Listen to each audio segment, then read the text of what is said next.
Apakah kamu pikir ada seorang sebelum Muhammad yang melakukan hal yang sama? Sebelum eranya ya, yang mengatakan bahwa dia pernah berbicara pada Tuhan, mendapat wahyu, dan dia menjadi seorang nabi. Iya, itu poin yang sangat bagus. Jadi ketika ada seseorang mengklaim ini Jarvis, pertama, Anda perlu melihat ramalan yang dibuatnya, si Nostradamus yang mengaku sebagai nabi. Ia katanya 2012 akan menjadi hari kiamat. Betul. Tapi 2012 tidak kiamat. Kalian memiliki sebuah ramalan dari I Ching, peramal suku Maya. Jadi hal yang berkaitan dengan ramalan, ketika seseorang membuat ramalan atau klaim, itulah bukti yang dapat mereka bawa. Dan ada kriteria tertentu untuk sebuah ramalan. Dan ramalan-ramalan mereka tersebut sangatlah kabur. Seperti ini akan terjadi di sini atau di sana. Anda dapat menganalisa ramalan dari seseorang. Anda tinggal lihat saja karakter dari orang tersebut. Seperti jika seseorang tersebut sembarangan memutuskan menjadi nabi, oke, apa ada masalah mental di sini? Seperti bagaimana pandangan masyarakat terhadap mereka. Nabi Muhammad, semoga keselamatan atasnya, masyarakat juga memanggilnya dengan banyak sebutan. Dia telah dilarang kan? Dilarang dari... Ya, dia dilarang berada di Mekah. Mereka memanggilnya macam-macam, tapi mereka tidak pernah menyebutnya sebagai pembohong. Muhammad pada kenyataannya pernah mendaki gunung dan berkata, jika saya memberitahu Anda sebuah pasukan akan datang, apakah kalian akan percaya dan terima? Orang-orang itu terima. Lalu terimalah diriku sebagai nabi, tapi karena ada keterikatan budaya pada mereka untuk mempercayai berhala dan agar mendapatkan keuntungan finansial, mereka menolak. Jadi ketika kita menganalisis nubuat dari nabi, kita akan melalui nubuatan itu. Saya sangat senang Anda menanyakan hal ini sangat bagus. Karena jika Anda hanya ingin mengabaikan saya dengan berkata, oh ada orang agamis lain, saya ingin Anda menanyakan hal ini. Tapi ketika kamu mendengar respon yang baik, saya suka pemikiranmu, oke itu adalah respon yang baik. Sekarang kita lanjut ke poin berikutnya. Karena Anda benar, seseorang bisa datang dan berkata, saya adalah Nabi. Nabi SAW juga ada ramalannya. Beliau berkata, pada saat itu orang-orang Arab adalah salah satu dari orang-orang terburuk. Mereka adalah orang yang suka bercanda. Saya akan beritahu Anda, orang Arab mungkin sedikit marah. Alasannya adalah karena ada dua kerajaan di kanan dan di kiri tanah Arab. Mereka sangat keras kepala dalam menaklukkan kerajaan lain. Tapi kalau soal Arab, tidak ada yang peduli. Karena mereka mengatakan saat itu Arab hanyalah orang-orang yang bodoh.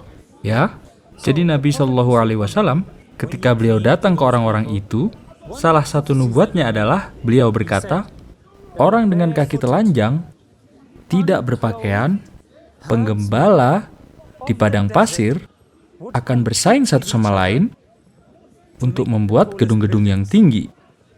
Sekarang, pada waktu itu, orang-orang Arab adalah orang miskin.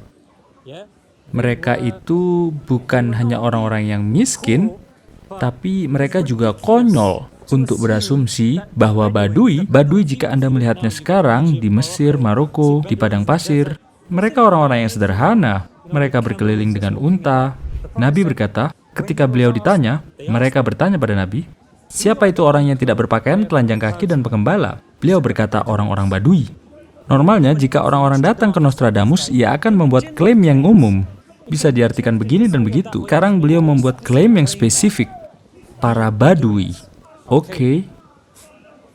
Mereka adalah orang-orang Arab yang kaya. Ini tidak merujuk ke sana. Atau orang-orang Persia? Bukan juga. Bizantium, Roma? Bukan itu. Jadi Badui, pada waktu itu, minyak masih belum ditemukan. Minyak baru ditemukan berapa ratus tahun terakhir. Mereka menyebutnya emas hitam. Ya, aku tahu itu. Emas hitam. Tapi sebelumnya, ini belum ditemukan. Tidak pernah terdengar juga. Jadi lihat. Dubai, orang-orang Badui. Arab, Saudi, orang-orang Badui, orang-orang Arab. Dan sekarang, ribuan meter, lagi-lagi Saudi, ada sebuah bangunan yang mereka sebut Menara Kerajaan. Sepertinya sudah selesai dibangun. Menara Kerajaan. Ini adalah hal yang sangat spesifik, dan ini adalah sesuatu yang orang-orang pikir ini adalah sebuah fenomena. Pada waktu itu Nabi Muhammad SAW, Bizantium sedang berperang dengan Persia. Dan sekarang, apapun yang saya katakan, Anda bisa mengeceknya di sumber-sumber non-muslim, ya. Disebutkan oleh Chronicle The Theophanes, dia adalah seorang non-muslim yang memverifikasi ramalan yang tadi telah disebutkan. Theophanes tidak ada hubungannya dengan Islam, jadi Nabi SAW berkata, pada saat itu, Ketika itu Bizantiumlah yang kalah dalam perang. Tidak hanya mereka kalah dalam perang, mereka jatuh total. Yerusalem telah jatuh, ibu kota telah runtuh, Herakles sang raja telah dipermalukan, dan wabah telah menyebar. Maksud saya, mengapa memilih yang kalah? Ya, itu hal yang konyol pada saat itu.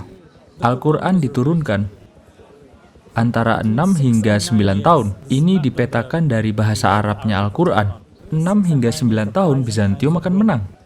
Dan tentunya itulah yang terjadi. Antara 6 hingga 9 tahun, Bizantium memanglah menang. Jadi tidak hanya Nabi membuat sebuah pernyataan melawan kekuatan yang dominan, tapi beliau juga memberikan waktu. Ini adalah hal terburuk dalam sebuah ramalan. Khususnya karena saya tidak yakin apakah Anda tahu cold reading. Ya, aku tahu. Digunakan untuk teknik cenayang ya, cold reading.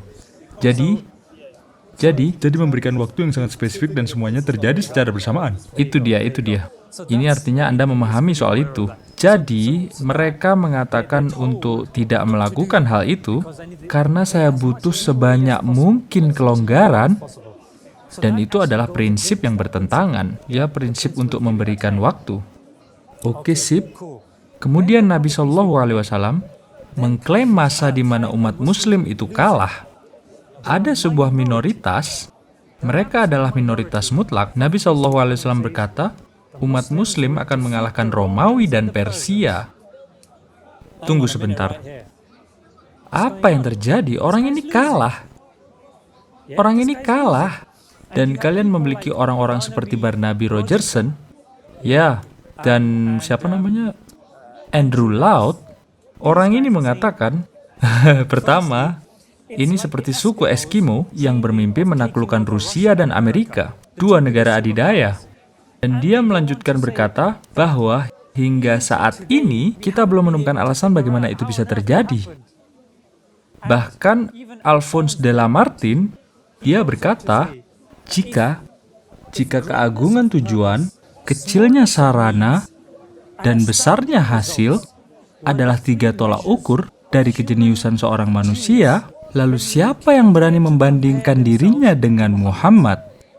Dia adalah seorang filsuf, seorang ahli pidato, seorang utusan, seorang pembuat kebijakan, dia adalah pejuang, dia adalah penakluk ide-ide, dan sang pemulih dogma rasional. Dia bukan orang Muslim, dia seorang filsuf dari Prancis. Anda tahu dia dari Prancis, bukan Alphonse de Lamartine. Saya pikir dia Prancis. Sepertinya. Ya, Alphonse de Lamartine.